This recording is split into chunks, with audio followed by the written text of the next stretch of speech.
Samantala, maglalabas daw po ng bagong ordinansa ang lokal na pamahalaan ng Bolhoon sa Cebu tungkol sa pangangalaga sa mga butanding.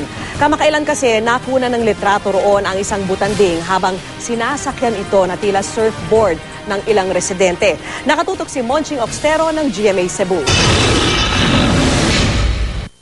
Umani ng batikos ang mga larawang ito na kumalat sa social networking site na Facebook. Sinakyan at ginawang parang surfboard ng isang babae ang butanding sa dalampasigan. Ang iba pa nagpakuha rin ng mga litrato, hawak pa ang butanding. May iba namang nakayaka pa sa higanting isda.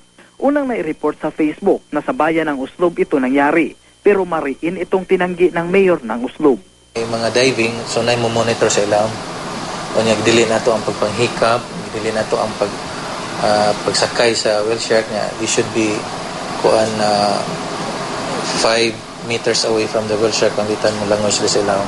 Sa aming pagtatanong, tinuro kami sa Barangay North Granada sa bayan ng Bolhoon. 2 bayan ang layo mula sa Uslob. Dito nakilala namin si Norma Tapero. Asawa daw niya ang mangingisdang aksidente umanong nakahuli sa butanding nitong Sabado.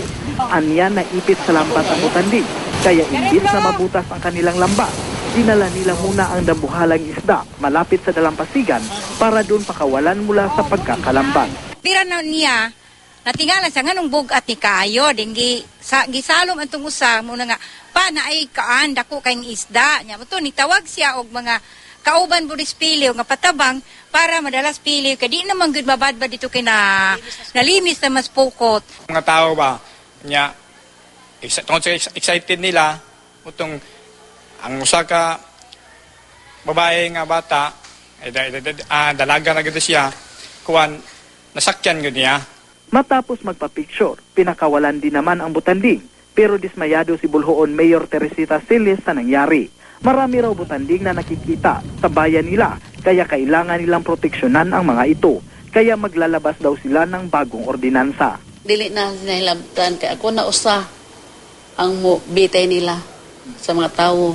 Abot-abot naman ang paghingi ng dispensa ng asawa ng mangingisda sa nangyari. Nakakita mo sa to na picture itong uban. Agad ding tinuntahan ng Department of Tourism, Region 7 ang Bolhoon at mga katabing bayan nito para payuhan ang mga opisyal ng bayan na magsagawa ng mga programang magbibigay paalala na pangalagaan at huwag hawakan ang mga butanding na napadpad sa lugar nila. Monching Oxtero, nakatutok 24 oras.